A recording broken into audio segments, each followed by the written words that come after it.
Welcome to the 2023 James Martin Memorial Lecture. My name is Charles Godfray. I'm the director of the Oxford Martin School. The school was set up nearly 20 years ago with a very generous gift by James Martin, Jim Martin, to enable the university to do cutting-edge research to address the major challenges of the 21st century. The James Martin Memorial Lecture is our flagship event where we remember and commemorate Jim, who sadly died just over 10 years ago. And we hope that the school is a permanent legacy and fitting tribute to his visionary understanding of the unique challenges facing humanity in the coming decades. In addition to the audience here in the Sheldonian, we also have a live online audience. And I know that this includes Jim's wife Lillian and her two daughters, Layla and Jayron. And we had the pleasure of Lillian and Jayron visiting Oxford a few weeks back. And I'm sorry you're not here with us in Oxford this evening. So I'm delighted to introduce our speaker for 2023, the Right Honourable Sir Alok Sharma MP. Alok is a Conservative politician who grew up not far from here in Reading and today represents a constituency in his hometown. He read applied physics and electronics at university, so rare background for an MP. And after working in corporate finance, was elected as an MP in 2006. He held a series of junior ministerial appointments before joining the cabinet as Secretary of State for International Development and then Business, Energy and Industrial Strategy.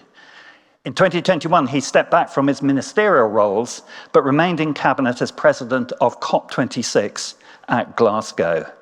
And that meeting, amongst other things, agreed the Glasgow Climate Pact. And those of us following the news at the time will not forget Alok's hard work and commitment. That was so clear in his emotional closing of the conference, I believe not having slept for 3 days. So what we're going to do this evening is that first Alok will give a presentation, and then I'm going to have a short conversation with him, and then we will open for questions from the floor. So with no further ado, Alok, welcome to Oxford and the Sheldonian, and we're much looking forward to hearing what you have to say. Thank you.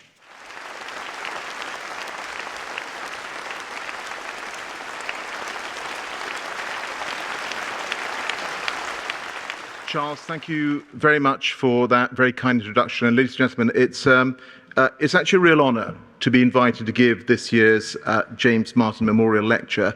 And actually, having looked back, I'm following in the footsteps of very dear friends, Lord Nick Stern, Christiana Figueres, the human dynamo that is Christiana Figueres, who many of you will know.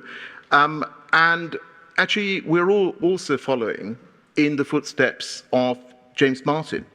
And by all accounts, he was a truly remarkable individual, and frankly, it would have been a privilege to know him.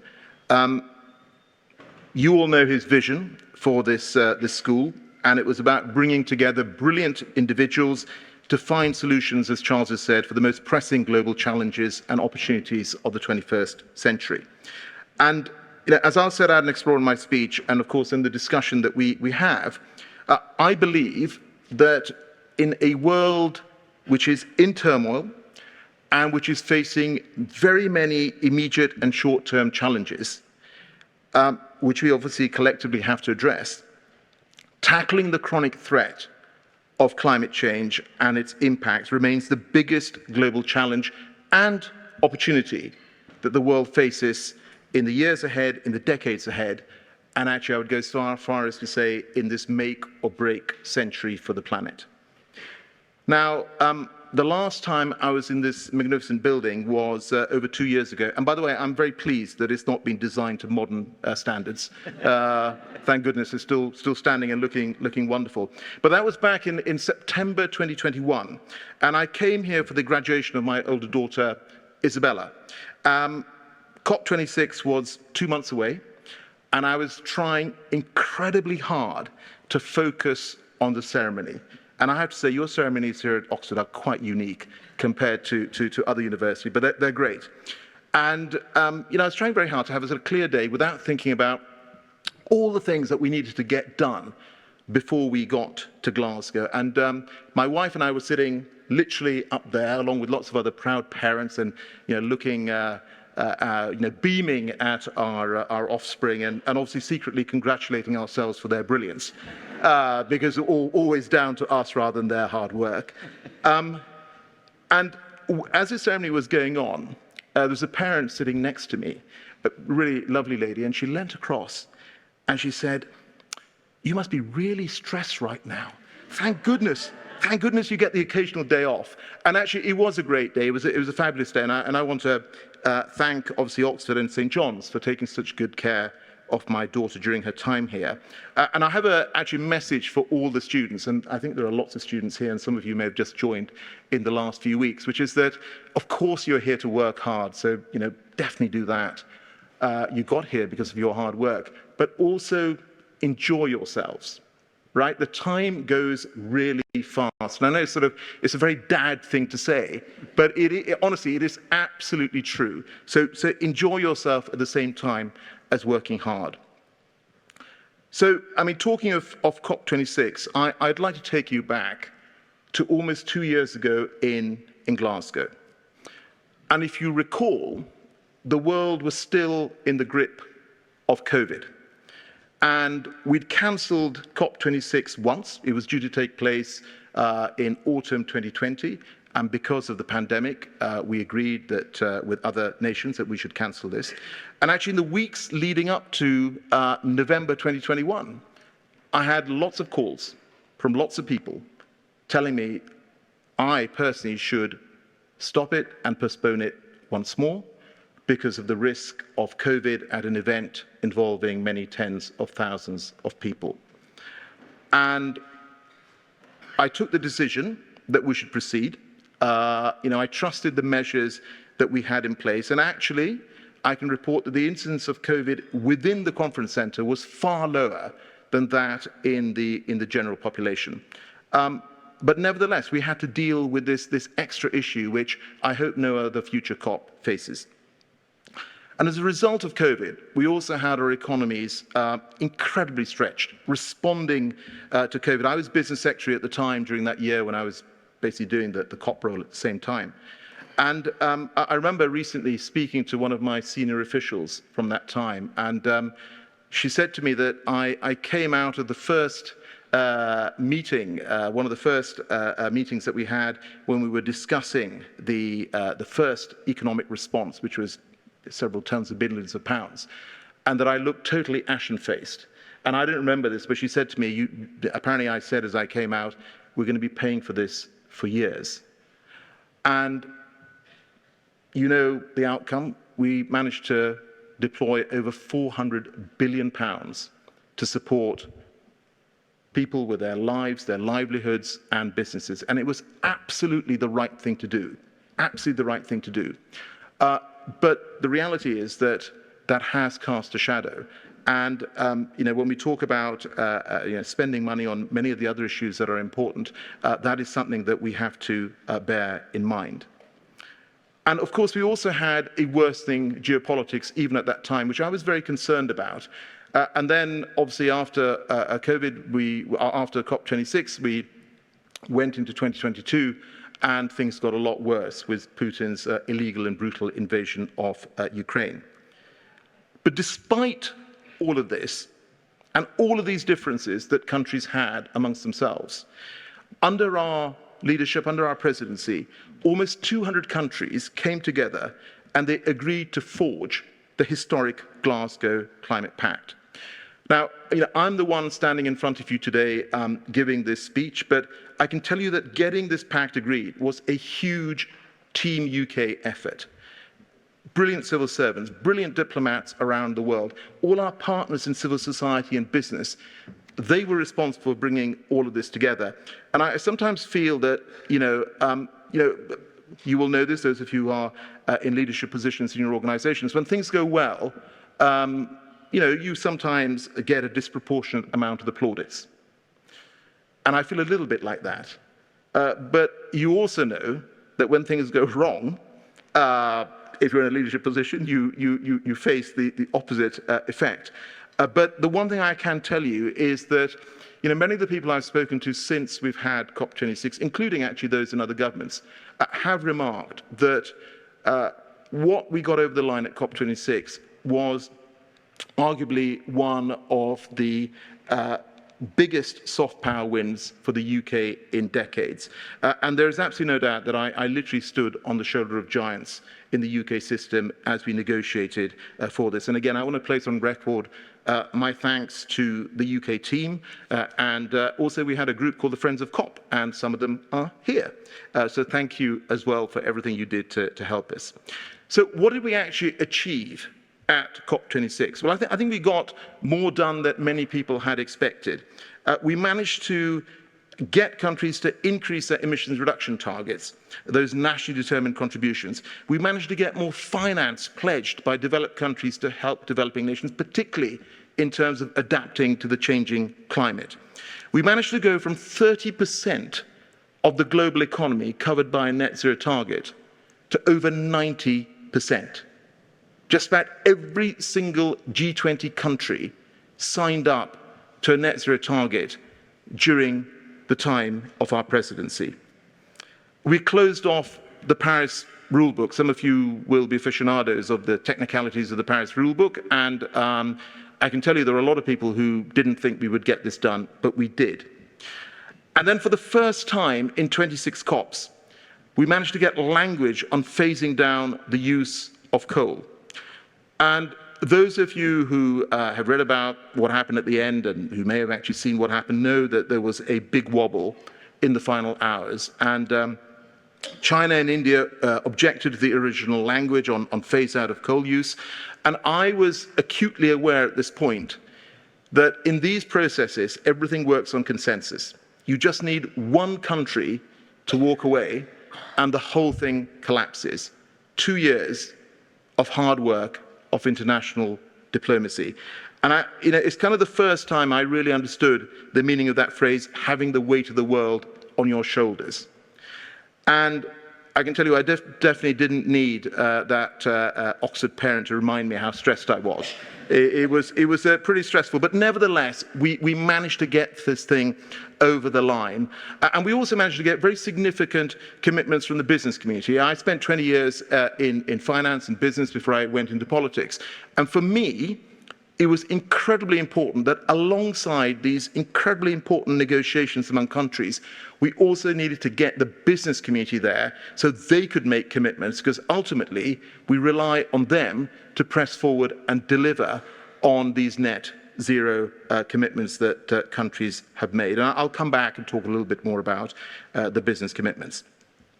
So the International Energy Agency did a wrap-up, and they estimated that if you take all of the commitments that were made, including the net zero commitments, the world would be heading towards 1.8 degrees of global warming above pre-industrial levels if they were all delivered. And I have to say that is still a terrible outcome for very many millions, in fact billions of people in the world, if that comes to pass. And just to put this into perspective, if we were to get to 1.5 degrees of average global warming, we're talking about 700 million people across the world feeling extreme heat just about all the time. You get to 2 degrees, you're talking about over 2 billion people. And there's a whole range of statistics that many of you know in terms of what happens when we ratchet up the temperature scale. And in fact, I think Mia Mottley, the Prime Minister of Barbados, who's become a dear friend through this process, who said at COP in a sort of brilliant and emotional speech, she said, 2 degrees would be a death sentence for her people, for our island. And that applies as much to Barbados as it does to very many other low-lying states. But having said that, if you have a look at what the world has collectively achieved in terms of bending the temperature arc downwards, the scientists were telling us, and there's lots of them here, and hopefully they'll confirm this, the scientists were telling us that before Paris came into place, we were heading towards 4 degrees of global warming, post-Paris 3 degrees, post-Glasgow 1.8. But as I said, all this relies on these commitments actually being delivered. And that is why I described COP26 as a fragile win. And I said at the time that 1.5 was still on life support. So why did all of these countries sign up despite their differences? Well, I think there are a number of reasons. Firstly, there was a collective self-interest. I went to 54 countries, many of them twice, some of them 3 times, some of them even 4 times, to persuade governments to be more ambitious in terms of their commitments. And the one thing was very clear, they all understood the impact on the lives, the livelihoods, and the infrastructure of their populations as a result of the changing climate. I, of course, talked to ministers, to leaders, to businesses when I went to different countries, but I also met communities on the front line. I met civil society groups, I met youth groups. And I just want to tell you, because I think this is really sort of very important to put into perspective how, if you're on the front line, it is for people. I want to give you some idea of some of the people that I met. I went to the island of Barbuda, and they'd had a hurricane called Hurricane Irma a few years prior to when I was there. And actually, if you stood in the middle of that island and you looked around, it literally felt like a hurricane had blown in a few weeks earlier. Yes, there'd been some restoration, but a lot of the place was still in a bad state. And when I talked to those still on the island, what they said was that they were frightened that these climatic events that they'd experienced as a result of Irma were becoming more frequent and more ferocious. And their message to me at the time was, tell the G20, tell the biggest emitters, they have to cut emissions. I was in Jakarta. Many of you will have been there. If you haven't, when you go, apart from the touristy bits, go and have a look at the seawall. The wall that's holding back the rising sea levels. When you see it, and for me this was a remarkable thing, you can literally see every few years where they have added a few meters onto this wall to hold back the waters. I was in Sydney. I met the first responders who have to deal with the aftermath of wildfires and the flooding. And they told me that what used to be regarded as 1 in 100-year events are now 1 in 10, 1 in 5-year events. There are homes and businesses in parts of Australia that cannot get insurance because of climate change. And by the way, that's not just in Australia, that's across the world. And if you're in the insurance sector or you know people in the insurance sector, ask them. This is a huge, huge issue, and I'm afraid it's going to get worse. I went to Seattle, ironically, for a clean energy conference. And we arrived at night, we flew in overnight, and as you look down, you could see the burning wildfires. And I don't exaggerate when I say to you, it was literally like looking in the jaws of hell. And as you get into Seattle, I mean, during the day, there's a sort of terrible haze hanging in the atmosphere. I was in India when they had their heat wave in 2022. I met people who work outside for a living day in, day out. I mean, I think very few of us can imagine what that is like. But there is only so much the human body can take. I met at the UN General Assembly in 2022 the climate change minister for Pakistan, and this was at a point where 1/3 of her country was underwater because of a climatic event. And just to put that into perspective, that is bigger than the size of the United Kingdom. What do you say to someone, 1/3 of whose country is underwater? It was a really very challenging discussion. And of course, closer to home, we've seen the wildfires and the flooding that we've been experiencing across Europe. Last year, we had wildfires breaking out outside London. We had a very sadly loss of life because of the heat waves that we faced. And so the point that I'm trying to make is that countries have understood in coming to Glasgow that climate change does not recognize borders and we have to act collectively. Countries also recognize the science. The Intergovernmental Panel on Climate Change is very clear. Human activity is unequivocally responsible for global warming, and that is something that countries have understood. And then, of course, there are the costs. And when Nick Stern gave his memorial lecture a few years ago, I'm sure he will have talked about the Stern Review, where he estimated that unmitigated climate change could cost up to 20% of global GDP every year. Very recently, the Independent Office for Budget Responsibility in our country, in one of their risk reports, estimated that unmitigated climate change could lead to our national debt rising to almost 300% of GDP of our economy by the end of the century. I mean, that, I'm afraid, ladies and gentlemen, just does not work on any level. And that is not a legacy that I think my generation should be looking to leave to some of the younger folks who are here in the audience today. And then, of course, there are the cascading risks, the risks that are exacerbated as a result of climate change, food insecurity, water insecurity, migration risk. Last year, there were more people displaced in the world because of climatic events, 32 million, than there were because of conflict, 28 million. And, you know, we have an issue right now in our country in terms of dealing with people coming illegally in boats. Can you imagine what will happen if large parts of the world literally become uninhabitable? Where will people go? And that's something that should be exercising governments, particularly in our part of the world. And then, of course, there's the issue of physical security. We know that terrorist groups like ISIS and Al-Shabaab use the impacts of climate change, of scarcer resources, as a recruiting sergeant. And so overall, I believe that the reason that countries acted is because they understood that the cost of not acting, the cost of inaction, was going to be far greater than the cost of taking action. So where are we now, 2 years on?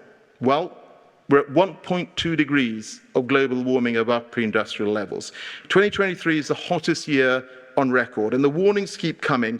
The World Meteorological Organization and the Met Office put out a report in May, which estimated that the way that we are going to, in the balance of probabilities, breach 1.5 degrees in at least one of the next 5 years. It's probably going to be temporary, but we're going to breach it. And so the reality is that unless countries are prepared to act with more urgency, I'm afraid the vital signs of 1.5 will continue to ebb away. So then, I guess the question is, is there hope? Can we still keep 1.5 alive to avoid the worst impacts of climate change? And I have to say to you, yes, we've seen some progress, but the reality is that unless we act with more urgency, the window to act is closing very fast. We need to cut emissions by over 40% by 2030 if we're going to stay on track.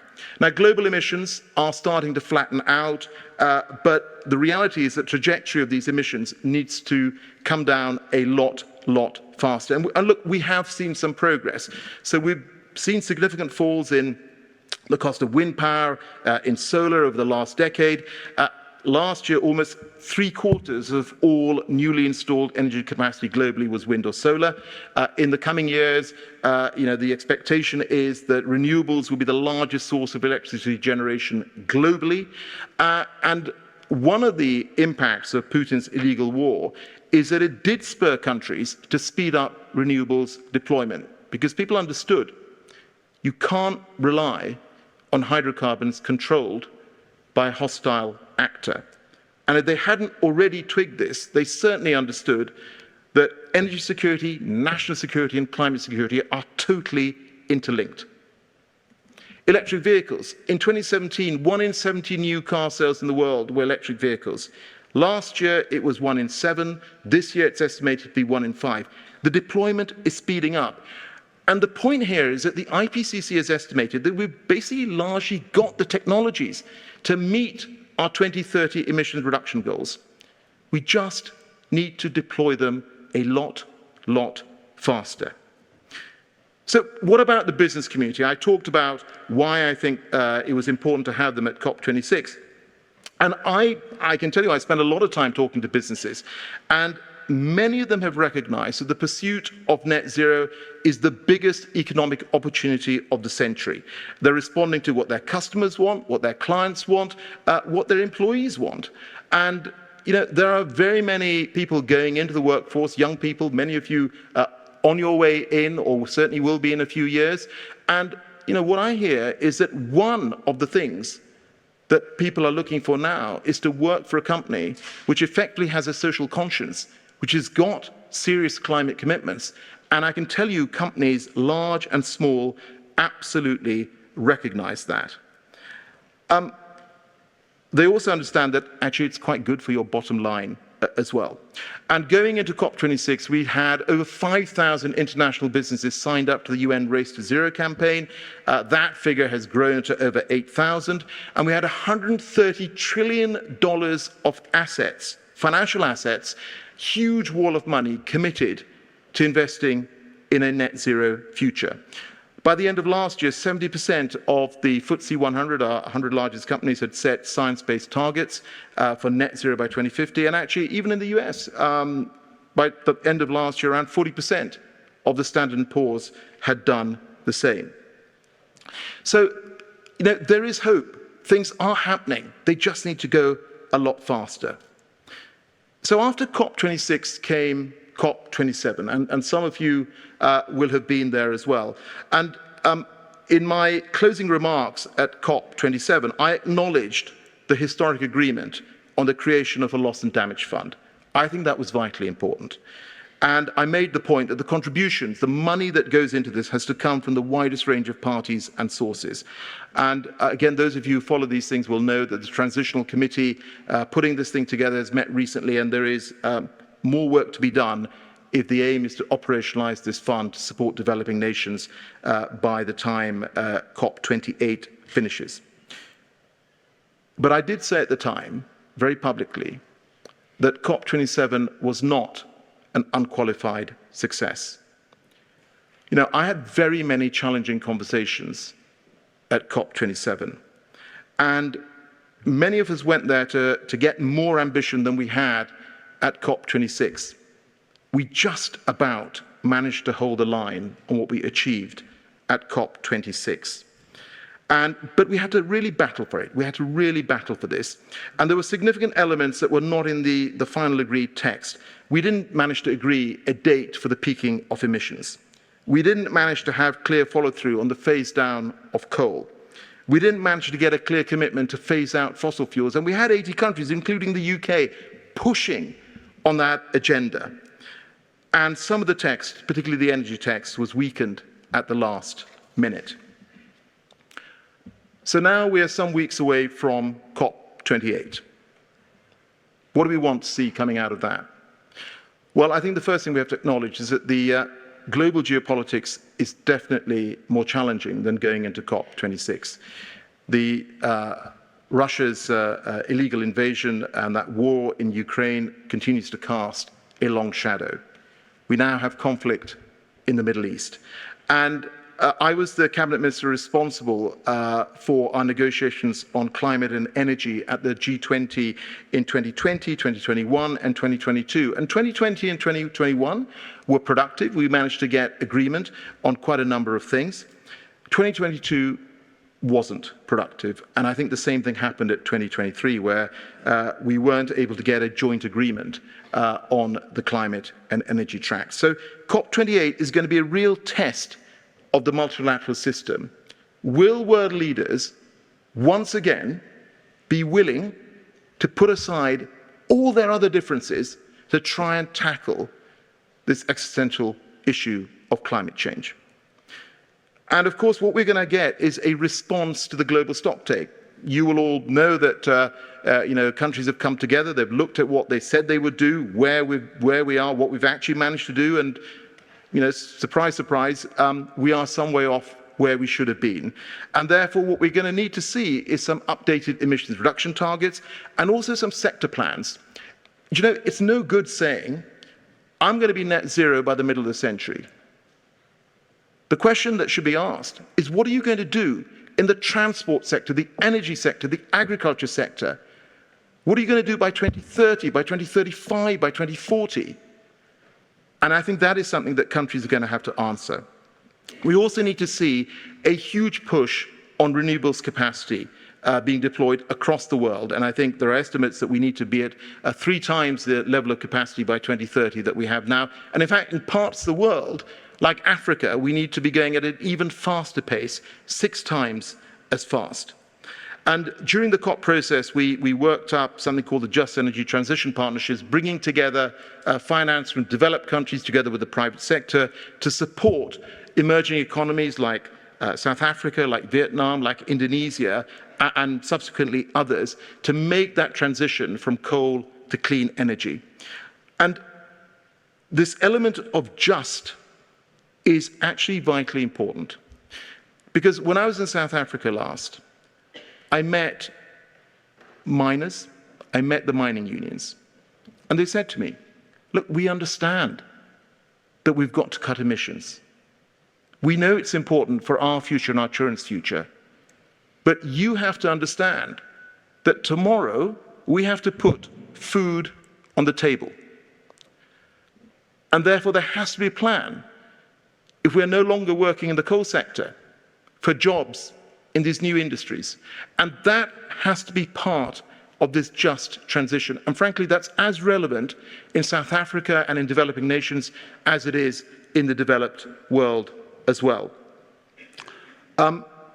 We also need to see some agreement on the phasing out of fossil fuels. And look, I recognize that this is a transition. I don't think anyone is suggesting that you turn off the taps overnight on oil and gas. Even in a net zero scenario, there is going to be some of this fossil fuel is going to be needed. But the reality is that 75% of emissions are energy related. Unless you are willing to tackle this, you are not going to get to net zero in the timeline that we have.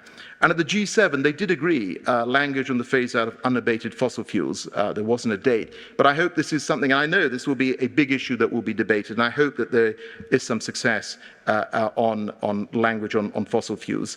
And then finance. None of this is possible without finance. There are various estimates out there. One suggests that the global economy needs $125 trillion deployed to get to net zero. And that has to come largely from the private sector. There is a wall of money. They want to invest. We just have to make sure that the tools are there. We need to make sure that the multilateral development banks are stepping up with products like first loss. We need to make sure that developing nations have the regulatory environment to allow the private sector to invest. All of that needs to happen. And the one thing that I think would make the biggest difference is that if every institution, every business ensured that they embedded climate risk in every financial decision that they took. If we do that, you'd be amazed how we change track and how quickly we address this particular issue. Just a few words on the UK and decarbonisation here. Look, we have decarbonised faster than any other G7 nation. Over the past 30 years, we've grown our economy by 80%, emissions down almost 50%. When I was Secretary of State for business and energy, we put together a 10-point plan for a green industrial revolution to revitalise our industrial heartlands, bring in private sector investment into the green technologies, create lots of green jobs. And frankly, it has been working. Since 2010, we've had over £200 billion of private sector investment coming into the UK, into the low carbon sector. We've got the second biggest offshore wind sector in the world, and it's created many tens of thousands of new jobs as a result of all of this. But proud as I am of what our country has achieved, the one thing that is very clear to me is that we cannot rest on our laurels. And there are some who will say to you, we've done our bit, time for somebody else to do the heavy lifting. They always say to you, after all, the UK is only responsible for 1% of global emissions on a territorial basis. It's time for India and China to be doing the heavy lifting. Of course it's time for India, China, all the G20 to do the heavy lifting. They're responsible for 80% of global emissions. But it's because we as a country were prepared to be domestically ambitious that we managed to get others to step forward at COP26. We had that moral authority to ask them to do more. And I can tell you from the conversations that I continue to have with governments around the world, they want the UK to continue to lead. And the case that I continue to make to my friends and colleagues in government is that this is not just about an environmental dividend, this is also about a huge economic dividend. So I just want to end by remarking on the title of my speech. I don't know whether anybody saw this on the website, but it said that I think the title of the speech was something like "Time to Look Up." And the context of this is that after COP26, which is frankly pretty exhausting for me, and by the end of this year, I was ready to be a sort of couch potato over Christmas. And like many of you, I watched this film, Don't Look Up. And those of you who've seen it knows that it doesn't have a happy ending. And the final line struck a chord with me. It was, and I quote, "We really did have everything, didn't we?" And so what I say is that world leaders do need to look up. This is the time. And I hope at COP28 and beyond, world leaders will actually match the rhetoric of their words, and you will hear that at COP28, but with action and delivery on climate. The world is watching, and it's absolutely vital that they deliver for today's and tomorrow's generations. Thank you.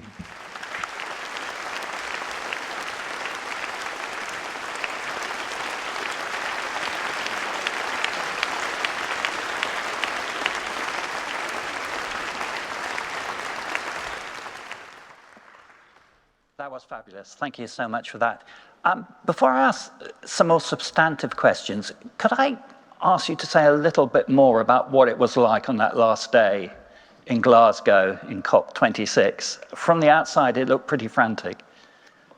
Yeah, it was pretty frantic. I think those of you who sort of saw this is that, always in these processes, and by the way, COP26 was my first COP, so I had nothing to compare it to, but the final few hours, lots of people milling around, and it was very clear that the Chinese and the Indians were not happy with the commitment. So, basically I went behind the curtain, so to speak, with Xie Zhenhua from China, the minister from China who was there, Bhupender Yadav, the Indian Environment Minister, John Kerry, and Frans Timmermans. And we sat there, and it was pretty tense.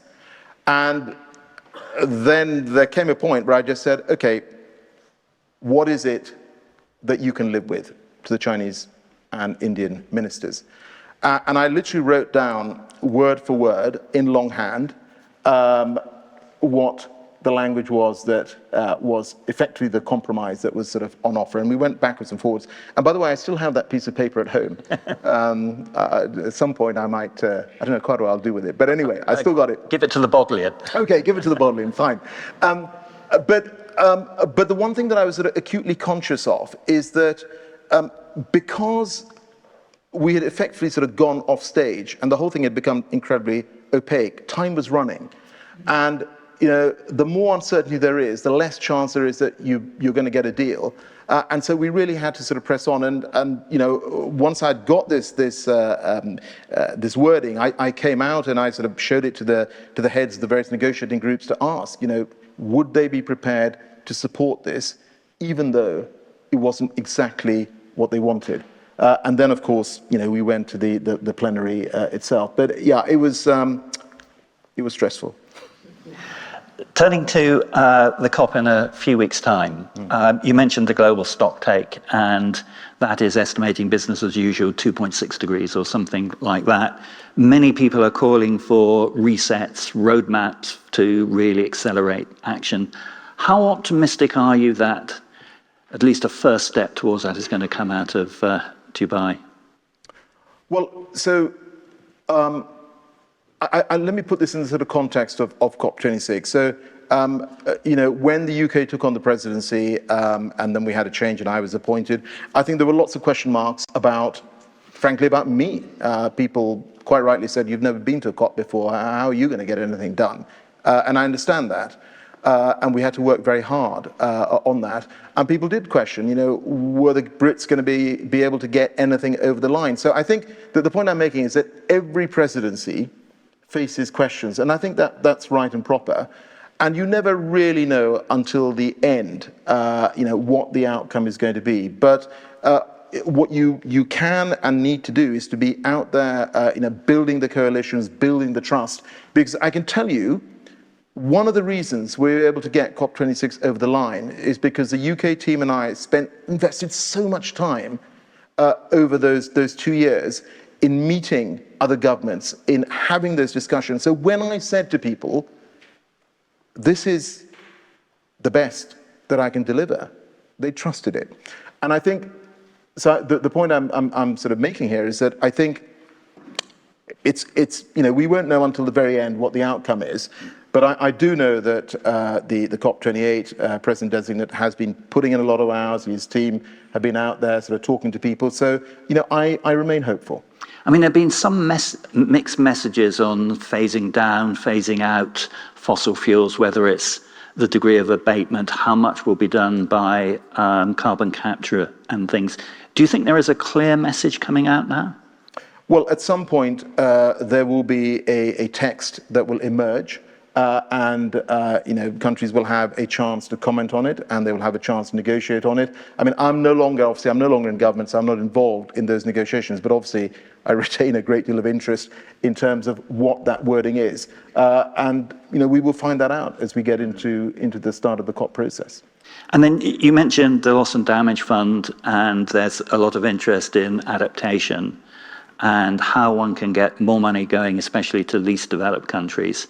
And although figures like 100 to 300 billion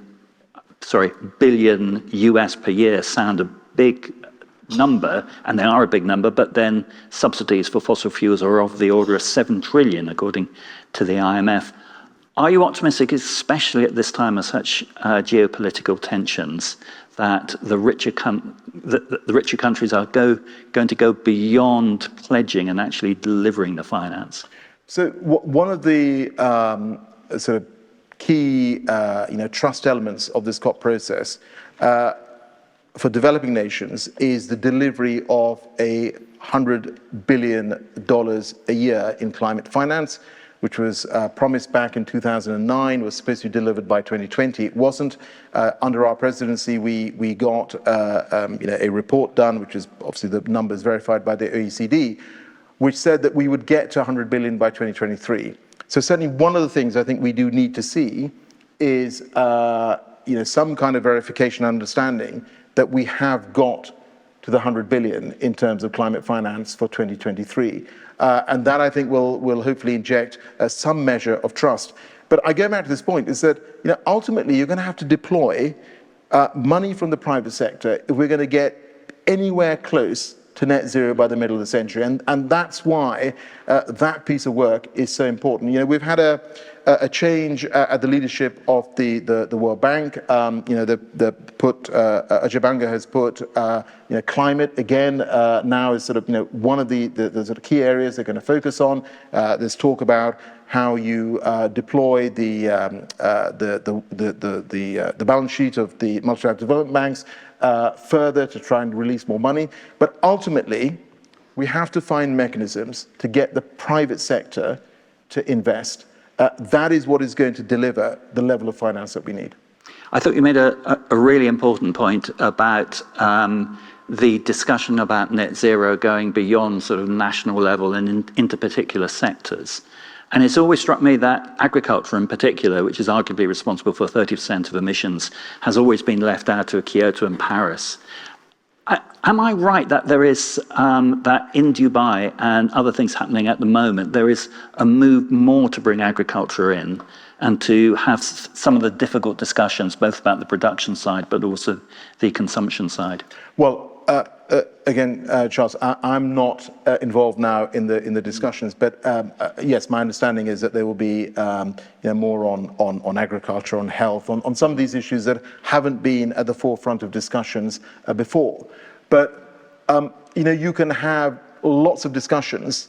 Ultimately, what you're going to have to deliver is very concrete plans for people to have trust, and then to ensure that countries are actually meeting those particular commitments that they're making.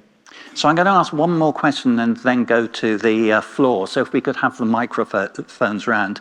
And the last question I wanted to ask you is, we chatted about this event a month back, And I think one of the things that we sort of explored discussing was how lucky we were in the UK that climate change was far less politicized than it is in some other countries.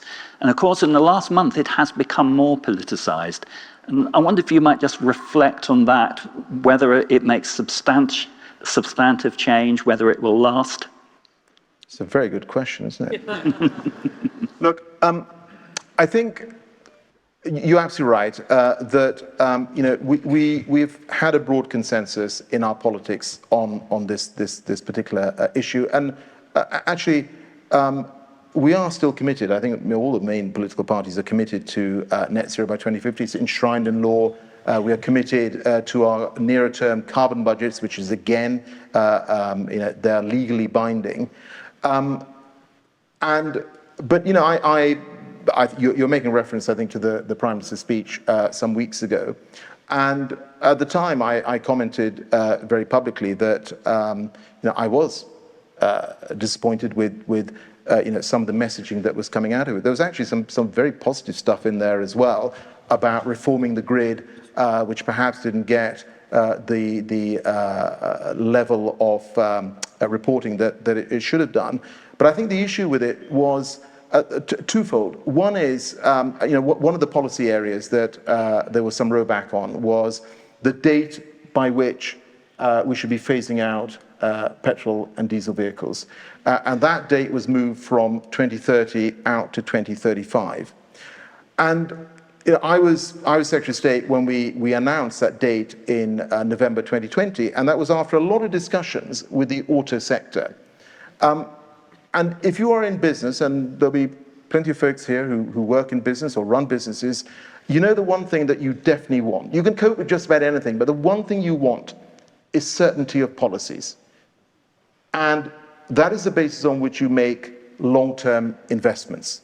And I think that's why some of the sector reacted as they did, because they felt there was a chopping and changing of policies. If you look at the sort of sum total of the changes, yes, we're going to have to find emissions reductions in other policy areas, but I think that the bigger issue here was kind of the message that the business community took away, and also that the international community took away. On the day of that speech, I was at the UN General Assembly. It actually was coincided with the Antonio Guterres' climate summit. And I had a lot of questions from international colleagues in other governments about the UK and what we were doing. And the one thing, and I said this in the speech, I think the one thing people want is the UK to continue to lead on this particular agenda. We did that going into COP26. We did that in our presidency year. And the Prime Minister is obviously going to go to COP28, and I hope he will take a positive message about the UK. Just one other thing I would say on this, though, is that one of the things that Rishi Sunak announced at COP26 was to have London as kind of the financial centre, the premier financial centre for sort of green finance. That actually is incredibly important. And if we were able to get that, I think we would make a huge, huge difference in terms of global decarbonisation. Thank you. Let me ask for questions from the floor. One in the front row there on the end, and if you could just wait for a microphone. The gentleman with the multicoloured tie. Thanks very much. So, fantastic speech. Oh, and sorry, I forgot to say, we are being live recorded, just to remind you. Right, no problem. So, Ed Gemmell, I'm the leader of the Climate Party in the UK. Alok, fantastic speech, and your work at COP was fantastic as well, and we definitely regard you in the Climate Party as one of the good guys, before I start saying what I was going to say. I'd be very interested in your comments on net zero 2050 as a target, both scientifically and economically. On the scientific side, Guterres went out and said all Western countries must get there by 2040 now. And we know from AR6 that came out from the IPCC during COP26 that the carbon budget for 1.5 degrees runs out in 2028, still giving us a 17% chance of breaching it. And on the economic point of view, and you've talked about the city being the financial centre, which I agree is so important, but to do that with that tardy net zero 2050 target, are we ever going to be there? If we bring that target forward a decade or even 2 decades, we'll take first mover advantage, lead the world, and truly lead the clean industrial revolution. Could you comment on the net zero 2050 target? Yeah, so look, we have a net zero 2050 a target. It's something that the sort of CCC has effectively sort of endorsed, independent body, a very independent body. For me, what's important, the 2050 target, of course, is sort of vitally important in terms of, setting the point that we need to. I'm much more interested, actually, in how do you meet your 2030 target, your 2035 target. Unless you are doing that, it actually doesn't matter whether your target is 2040, 2045, or 2050, because you're not going to get there. And therefore, I go back to this point that you just need to ensure that you are deploying many of these proven technologies a lot faster in the UK, but of course across the world as well. Another question. One there. Professor Palmer. I'm Tim Palmer from the physics department. I've got a very naive question. You spoke very... Can I just say no physicists ever ask naive questions? You'll just wait. You spoke very persuasively about, the changes in climate and how, in some scenarios, the large parts of the world may be uninhabitable. So let's take that as a given. We've heard about the plummeting costs of renewable energy, solar and wind. So my question is, why isn't it obvious to the world?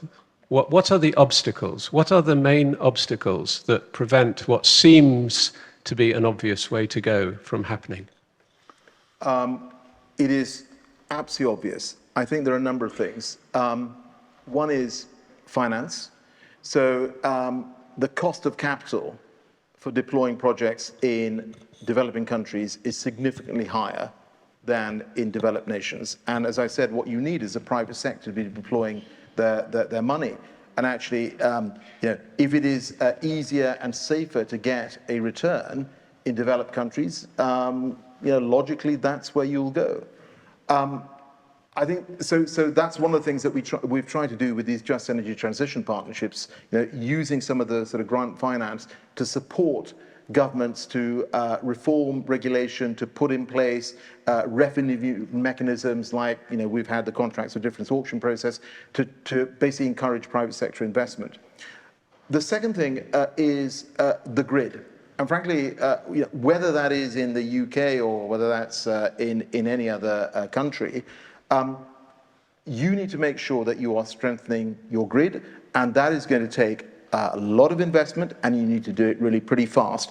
There is no point in saying, I'm going to quadruple the amount of renewables that I have by 2030.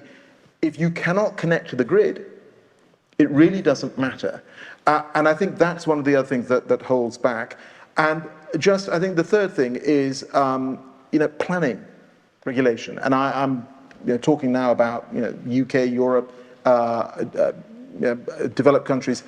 To get things done just takes an inordinately long time. And therefore, squeezing those planning timelines is going to be absolutely vital, particularly for green projects. So I'm just sort of three areas. Thank you. Another question. Andy.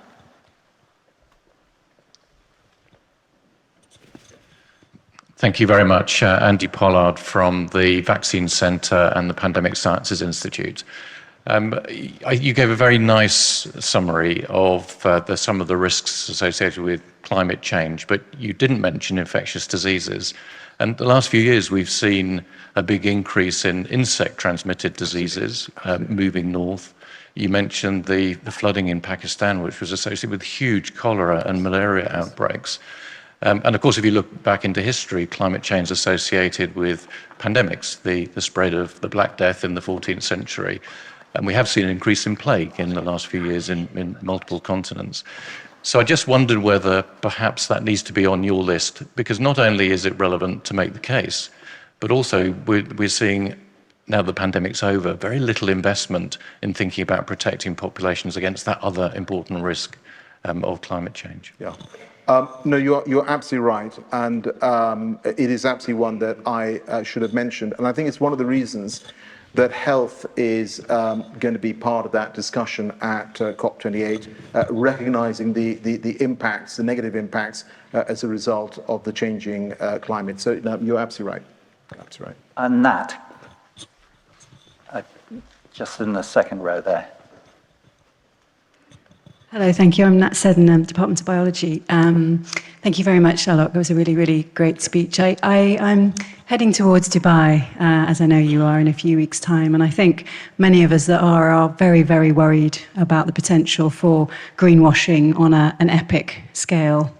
And I wonder whether you have any advice for us going who are worried about that, what our best approach might be in terms of how we talk to negotiators, how we talk to our partners in industry as well as in the public sector. Thank you. Great. Well, firstly, those of you who don't know, Nat Seddon is one of our friends of COP26, and we still have conversations as a group. So thank you, Nat, for all your great advice leading up to COP26 and subsequently.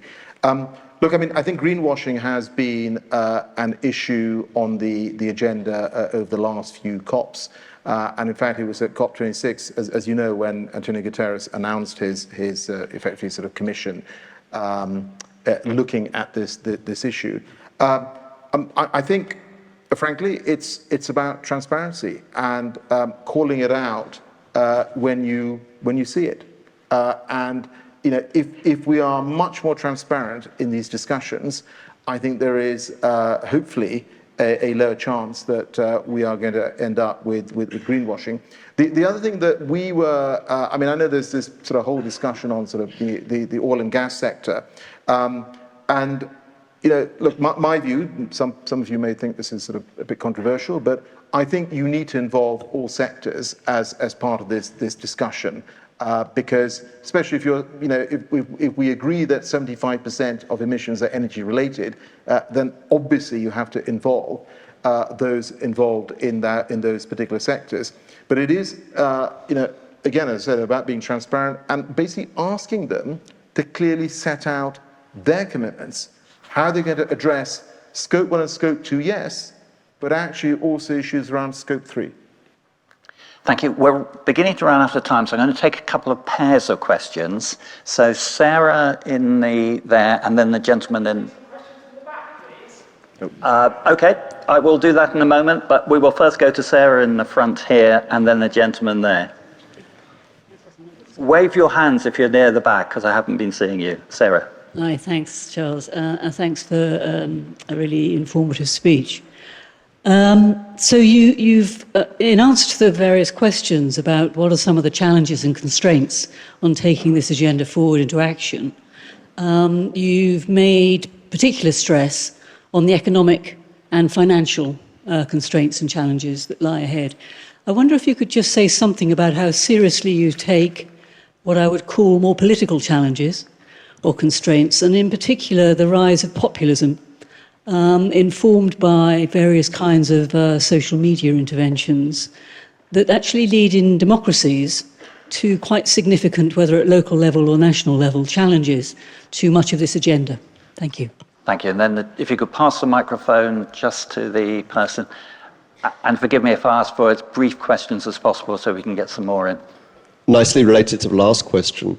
I wanted to ask whether you recognize that people have a reason or maybe even a right to be getting very angry about 30 years of collective failures to deal with climate change, especially young people, and whether that sense of anger and that sense of blame and searching for people to blame for responsibility could spill over into major social dislocation in coming years.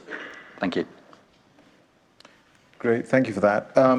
So I think on the issue of political challenges, I mean, we talked about political consensus, and I said we still, I mean, not to sort of, you know, overplay this issue about sort of political differences, because yes, we've had some changes in policy, but overall, in this country, we have the same shared political agenda in terms of our legally binding targets.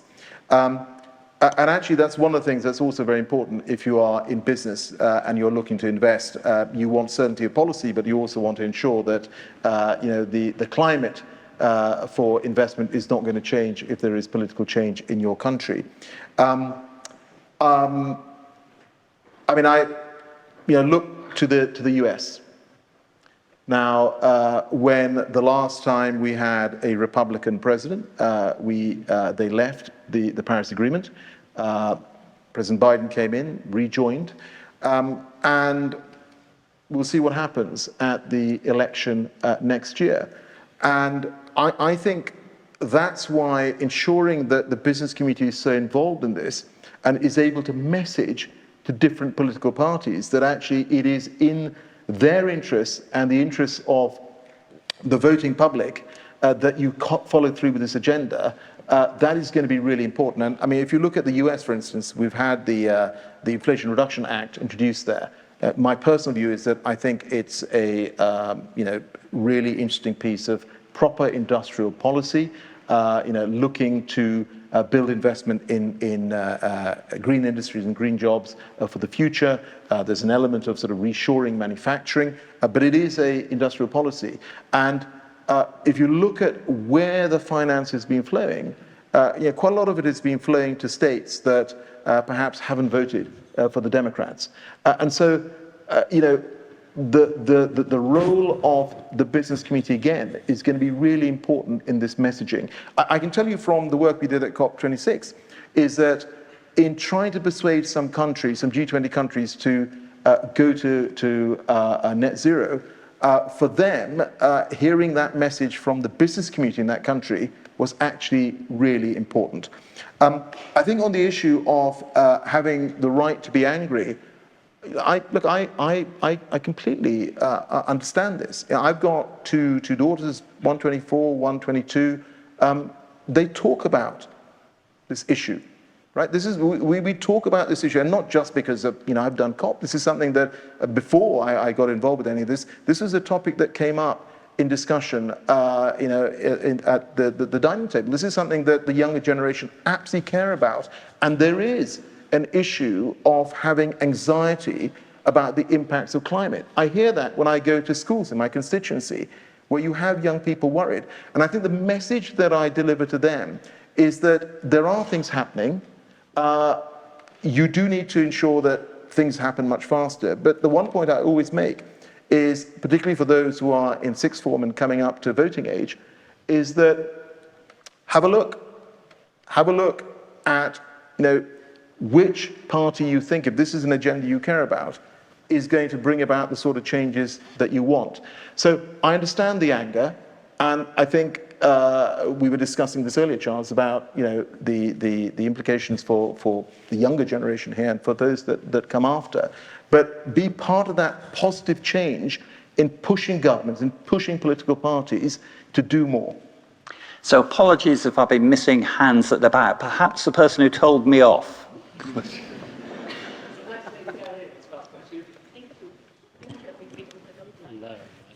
Thank you. Thank you so much. If we could have two questions from around there. Right. Thanks. I really appreciated your speech, and especially the explicit way in which you reminded us how serious our crisis is. And you said a couple of things that really struck me. You said emissions need to come down a lot faster. And you also said that this country cannot rest on its laurels. So I would like you to help me with something. How can I square those statements with the government had just approved Rosebank and by the look of things, getting ready to approve the West Cumbria coal mine after all the efforts you have made?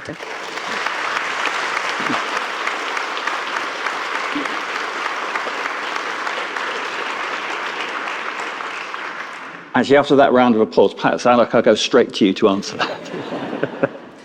Look, I was very vocal when the decision was made on Cumbria.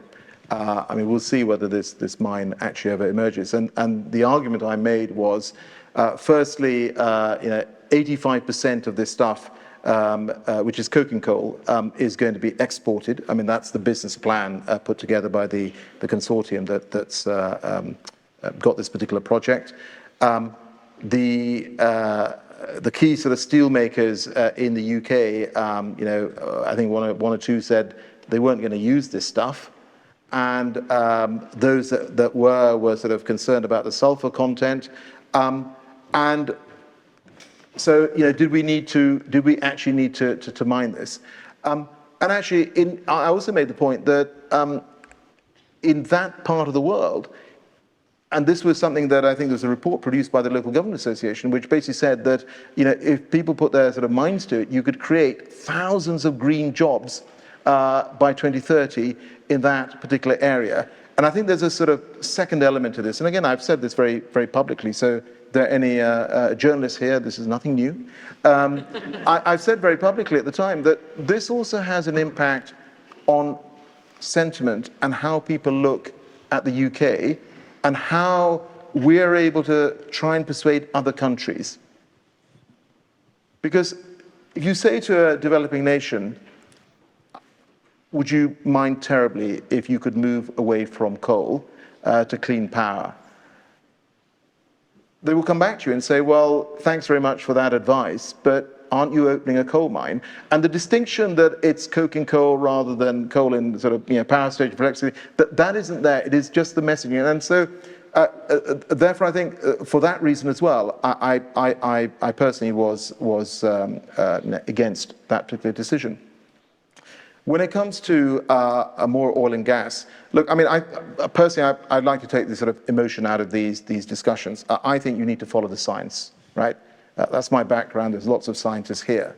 The IEA, which are experts at this, have said that actually new oil and gas is not consistent with a net zero pathway by 2050, that we need to rapidly phase down the use of oil and gas, and that is a general point, not just about the UK. Here in this, the Climate Change Committee has made sort of similar comments when it comes to new oil and gas. So, I mean, I just say, for the UK government, any government, quite frankly, going down this particular route, is demonstrate how this is consistent with your own climate policies, with your own commitments to net zero, and what you sign up to as part of international agreements, whether it's in the G7 or as part of COPs.